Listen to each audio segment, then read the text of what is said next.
Bonjour à tous et bienvenue dans ce nouvel épisode de la méthode du Bitcoin. Alors, il n'y a pas eu de brief sur ces 3 derniers jours puisque j'étais en déplacement, mais on va rattraper le temps perdu. Septembre s'est achevé, un mois très mitigé comme tous les ans sur les marchés. Mais par contre, le mois d'octobre commence très bien avec un scénario magnifique. On va tâcher de dérouler rapidement weekly, daily, H4, H1 et voir ce qui s'est passé. Alors en weekly, on se rappelle que nous avions ce fameux 38.2 semaine dernière, nous souhaitions absolument clôturer au-dessus. Ça n'avait pas été le cas. Nous avions eu un mouvement baissier assez important, puis une clôture où les acheteurs, avaient tenté le dimanche soir une clôture au-dessus, et puis on a eu un petit rejet. Donc ça laissait planer le doute sur ce qui allait se passer cette semaine, cette dernière semaine de septembre. On l'avait évoqué ensemble, comme quoi ça pouvait tout à fait être un piège baissier. Et ça a été le cas. Ça a été le cas, en tout cas pour le moment, et par rapport à ce qui se passe, on était dans un piège baissier. Nous avons là une magnifique bougie weekly qui pour le moment reprend donc le niveau des 46 805, donc ce fameux niveau dont on parle depuis un moment, on va dire depuis août. Cette semaine, elle avait fait office de résistance, support, support, support. Voilà, c'est un niveau qui est extrêmement travaillé, qui a été extrêmement travaillé. Et si le cours s'installe au-dessus de cette Kijun Weekly, on pourra dire qu'on est réellement dans une très belle situation sur le BTC. Alors, avant de passer dans les unités daily H4, H1, on va juste regarder ce qui se passe sur les autres marchés traditionnels. Rapidement. Nous avons ici l'or. Donc, je vais retirer Ishimoku. Juste là, on va simplement regarder ce qui se passe sur le dollar, pardon, pas l'or.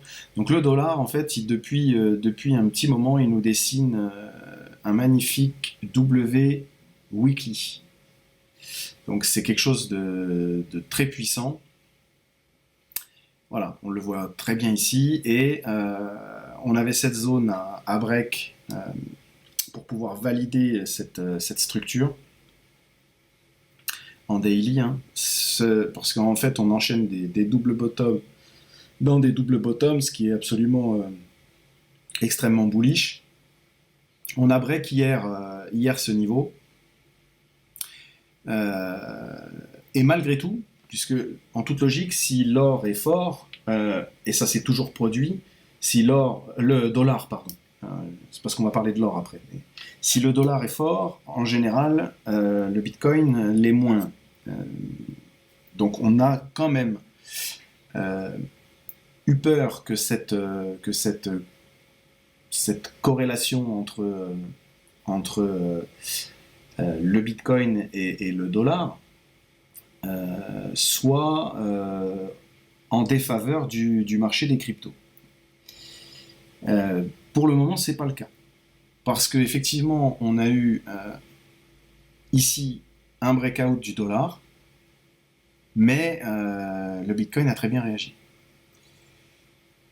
Donc, on va voir aussi sur les autres marchés ce qui se passe très rapidement, et on va tâcher d'amener une réflexion par rapport à tout ça. Bon, on voit que le dollar, malgré son breakout, depuis hier et aujourd'hui, il est en léger repli. Peut-être qu'il va venir retester cette zone pour repartir. Bon, voilà. En tout cas, visiblement, on n'a pas ce mouvement baissier qui s'installe sur le marché des cryptos, bien au contraire. On va aller voir le S&P. Donc le S&P, donc ce sont les valeurs américaines, hein. On en a déjà parlé ici rapidement. Le S&P, quant à lui, est bien depuis la semaine dernière déjà, il nous avait fait un mouvement baissier. Ça s'était repris, et puis là, la semaine a mal débuté et a mal terminé. La clôture sur le S&P se fera ce soir, hein. Il n'y a pas de... Les marchés traditionnels ne sont pas ouverts le week-end. Bon, on voit que on est sorti du Kumo, que là on reteste. Alors est-ce que le S&P va repartir ou continuer sa chute? On ne sait pas, mais en tout cas, on a quand même quelque chose qui montre l'entame d'un mouvement de correction. Après, à voir si on arrive à tenir cette zone, et à ce moment-là, on aurait quelque chose comme un espèce de double bottom qui permettrait au S&P de repartir. Je ne vais pas m'attarder beaucoup plus. Ce que je veux vous dire par là, c'est que on a toujours eu une corrélation positive entre le S&P et le Bitcoin. Quand le S&P va mal, le Bitcoin va mal aussi. Donc, voilà, là, on a un dollar qui est fort, on a un S&P qui est faible, et pour autant, on a un Bitcoin qui est fort. Donc, on se pose la question qui est légitime, hein, est-ce que le Bitcoin et les cryptos en général vont commencer à se décorréler des valeurs à risque, on appelle les valeurs risk-on, pour devenir une valeur refuge. Qu'est-ce qui s'est passé en fait ici? Ici, on a clairement sur le S&P une fuite des capitaux. Alors, je vous prends le S&P, mais il y en a d'autres, hein. Il y en a d'autres. On a ici. Voilà. Bon, ça se reprend un petit peu aujourd'hui. C'est normal. On est au contact. On est en contact. Donc ça c'est l'US 30. Donc c'est pareil, c'est un autre indice américain. On est en contact de la MA 200, donc on a un rebond. Et effectivement, on pourrait être en train de faire, vous le voyez bien illustré ici avec la Chikou, et on va passer en line. Vous voyez bien qu'ici, on pourrait être en train de faire un double bottom aussi. Donc c'est à surveiller. En tout cas, lui, le Bitcoin a l'air de faire sa vie. Et c'est une très bonne chose. On va revenir dessus et on va aller sur la chart en daily. La chart en daily qui n'est pas là, qui est ici. Voilà, donc j'ai retiré Ishimoku juste pour qu'on ait une vision claire des niveaux. Donc qu'est-ce qui s'est passé ici? Eh bien, on a la borne bas, on avait ce range, hein, ce range-là, donc cette borne-là et celle-ci, dans lequel Bitcoin évoluait depuis un petit moment avec une trend baissière bien identifiée. Hier, nous sommes venus au contact du haut du range, hein, donc de la borne du range. Et aujourd'hui, on a fait un magnifique breakout. Donc on break la trendline et le mouvement est superbe. On vient reprendre le niveau des 45 200, hein, ce fameux point haut là qu'on cherchait à reprendre. Et là, on annule complètement la tendance baissière, hein, de sommet, creux, sommet, creux, sommet. Et là, on a commencé à faire des creux ascendants. Vous vous en rappelez, je vous en ai parlé. Effectivement, il y avait des mouvements baissiers, mais les creux étaient de plus en plus hauts. On n'est jamais venu faire un point plus bas que le précédent. Donc on avait un espèce de triangle de compression qu'on peut identifier comme ça. Alors, hop. Voilà, une espèce de compression puisque nous venions à former des sommets descendants, mais des creux ascendants. Donc on avait une forme de compression. Et puis là, aujourd'hui, breakout. Il est dû à quoi? Bon, il est dû à pas mal de facteurs. Donc, ce qui se passe aussi sur les marchés traditionnels. Et également, il y a eu une communication de la Fed qui nous dit qu'il n'y a pas de question d'interdire les crypto-monnaies aux États-Unis. Alors, j'ai l'impression que ça a libéré un petit peu tout le monde. Même si il n'était pas question que les États-Unis interdisent les cryptos, mais en tout cas, avec tout ce que la Chine a pu balancer comme news ces derniers temps, eh bien ça fait plaisir d'avoir la Fed qui, pour une fois, se range, entre guillemets, mais en tout cas a une communication plutôt agréable par rapport aux crypto-monnaies. Et dans ce contexte, eh bien, ça fait pump. Voilà, ça fait pump. Donc en daily, je retire ça. En daily, ce qu'il faut voir, c'est effectivement, hop là, on va se mettre ici aussi en line. On voit qu'on a fait un bottom, un deuxième bottom, hein, donc on avait parlé de ces niveaux, hein, le niveau ça c'était un niveau daily et un pivot. Bon, ici ça a bien servi de résistance. Hein. Et voilà, donc ce double bottom envoie le prix. Alors il l'envoie pas n'importe où, bien sûr. Il l'envoie sur le haut de l'ancienne borne haute du range, hein, donc de celui-ci, ce range-là. Et puis là, on marque un point d'arrêt, un temps d'arrêt pour le moment. Et on va voir pourquoi par la suite. Donc, vous l'aurez compris, hein, donc ce niveau des 47 400 ici, et il est important. Et c'est pour ça qu'on s'arrête dessus. Alors, on a également la Kijun Weekly, donc on en a parlé tout à l'heure. Et puis, on a cette MA50, très importante à reprendre. Le cours va tenter de la reprendre. Il se peut qu'on ait un petit rejet en daily, comme ça, pour... C'est pas dit qu'on arrive à clôturer au-dessus de la MA50, hein, donc attendez-vous peut-être à ce qu'on redescende au 46 634 en clôture, 46 600, voilà, en clôture, c'est possible qu'on ait un rejet en dessous, mais en tout cas c'est très beau, c'est accompagné également de volume, alors c'est pas encore la folie, hein, mais les gens sont prudents malgré tout, cela dit, on voit quand même des volumes acheteurs en croissance. Donc c'est plutôt positif. Les niveaux donc à surveiller en daily, c'est celui-ci, donc les 47 400. Ensuite, on a ce niveau-là, les 48 500, 48 488. Hein, c'est un niveau qui a extrêmement été travaillé toute cette phase-là, mais hop là, je vais retirer ça.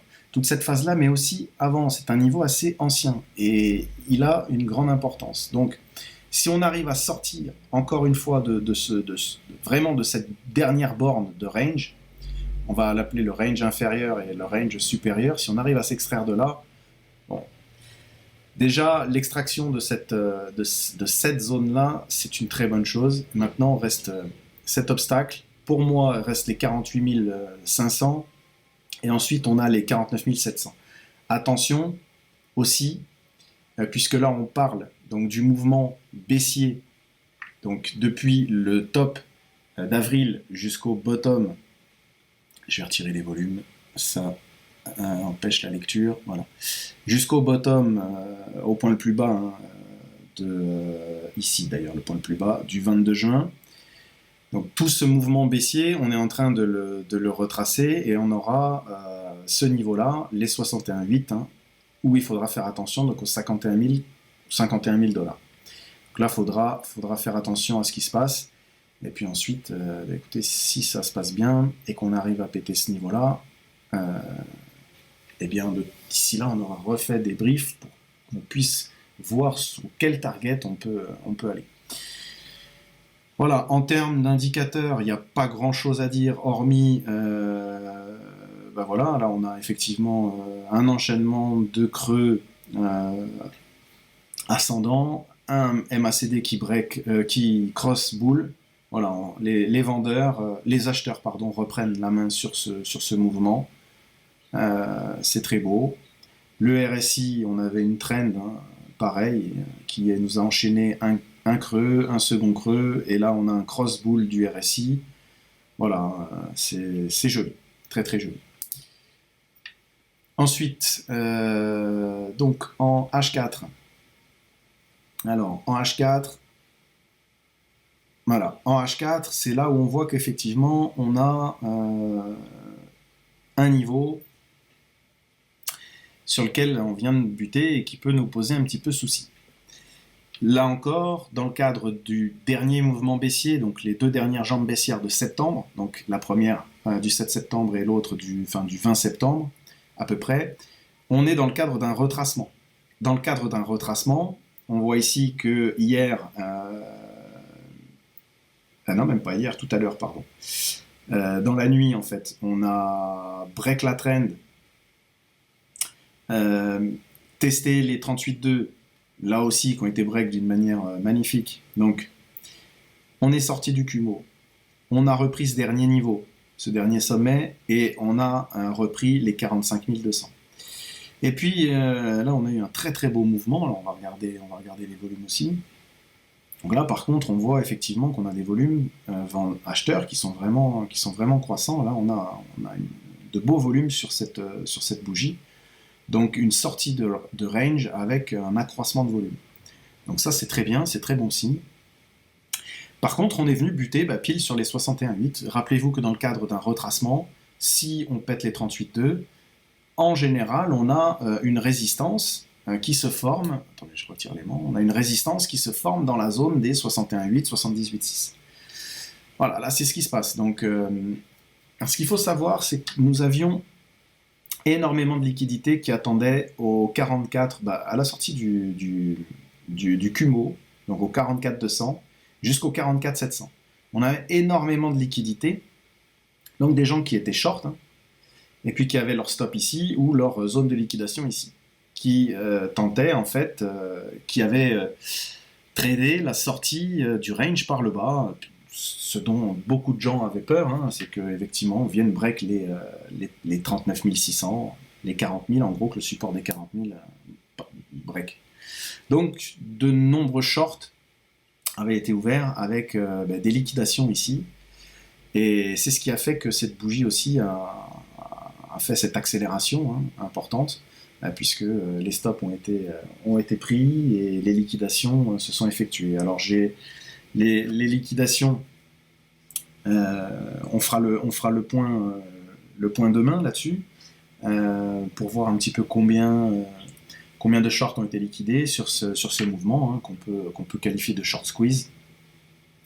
Voilà. Bon, bref. Maintenant, le niveau à abattre pour nous, c'est les 61,8, donc les 47 800. On voit que la bougie H4 actuelle qui se termine dans 3 minutes fait le yo-yo entre le pullback sur la Kijun Weekly, donc les 46 820 et les 61,8. Est-ce qu'il va y avoir assez... On voit que les corps de bougie sont vraiment tenus en résistance par le haut de la borne. Est-ce qu'il y aura assez de force aujourd'hui pour passer? On va voir, c'est toute la question. Après, si c'est pas le cas, c'est assez simple. On enlève ce Fibo. On estime qu'ici, on a peut-être un sommet. Alors, j'aime pas trop faire ça, mais bon, pourquoi pas? Parce qu'il se peut qu'on ait demain un petit mouvement de retracement pour justement aller rechercher de la force, peut-être retester les 38,2. On va dessiner le fib. Imaginons qu'on clôture comme ça tout à l'heure. On peut avoir un mouvement de retracement qui nous conduirait sur les 45 200, donc ça nous permettrait de retester le dernier sommet local, celui-ci. On reviendrait dessus, on reviendrait sur la Tenkan Nishimoku H4, et puis pour repartir, ça c'est un scénario possible. Donc on revient sur les 38,2, on restructure et on break. Ou alors on break, on va continuer à breaker, c'est possible. Ce qu'il y a de bien, c'est que ce mouvement, la sortie de ce range, ce breakout, il s'est fait en semaine, donc avec les traders pros, les institutionnels, etc., etc. Les mouvements du week-end sont parfois anarchiques, et malheureusement, quand on a des breakouts le week-end, c'est souvent des faux breakouts, et voilà, donc ça se passe la semaine, et c'est une très bonne chose. On verra demain et dimanche, voir si les retail poursuivent ce mouvement, ou alors si effectivement on a des manipulations de marché pour aller rechercher à nouveau des liquidités, peut-être des liquidités de longue, donc peut-être un long squeeze, parce que le marché aime bien faire ça, il veut aller chercher les liquidités, et puis surtout voir si beaucoup de longs se sont ouverts sur ce mouvement-là, aller les chercher pour pouvoir continuer le mouvement haussier sans être trop chargé de longues. On reviendra sur ces notions un petit peu plus tard dans d'autres briefs, mais là on a quand même pas mal de choses à dire. Donc pourquoi pas garder en tête qu'on peut avoir un retracement jusqu'au 45 200, ce serait pas grave, ce serait juste le retracement de ce mouvement haussier. Voilà. Donc, les niveaux H4 à avoir en tête, c'est ça, c'est les 47 400, 500, en gros 47 450 et les 47 833. Ensuite, si vraiment on break ça, il y a les fameux 48 500 et les 49 700. Voilà, ensuite, au niveau des indicateurs, bon, il n'y a rien à dire, hein, le MACD pousse. Ben, là, on a la clôture H4 en live. Le MACD, là, on est en pleine puissance acheteuse.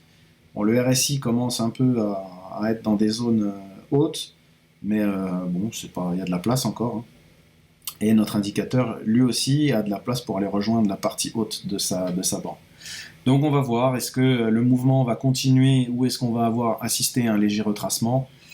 Ça, c'est tout l'enjeu de cette fin de journée.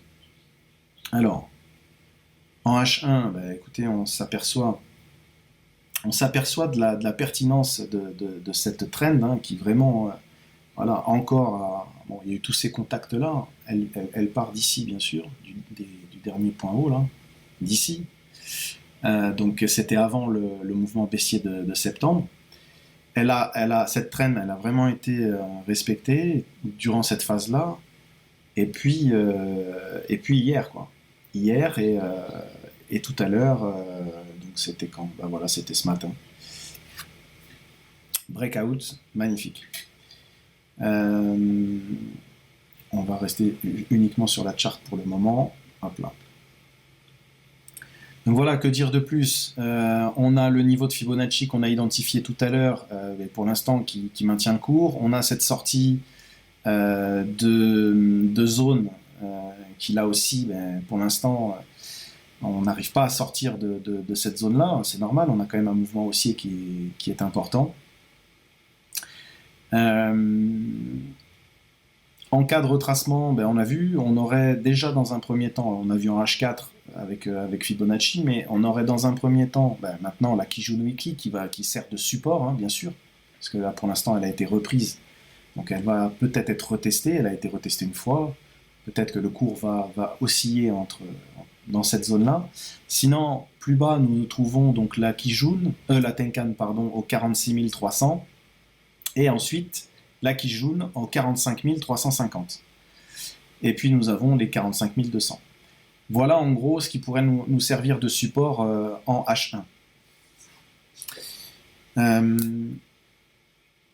Voilà, pour moi j'ai terminé, on a vu le principal. Maintenant, il va falloir être vigilant le week-end, parce que les week-ends, on a des mouvements qui ne veulent pas dire grand-chose parfois.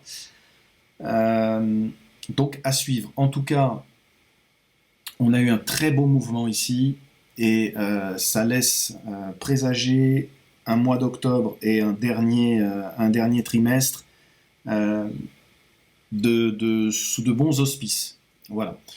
Je vous remercie et je vous dis à très bientôt. À demain si nous pouvons faire un petit point, sinon à lundi.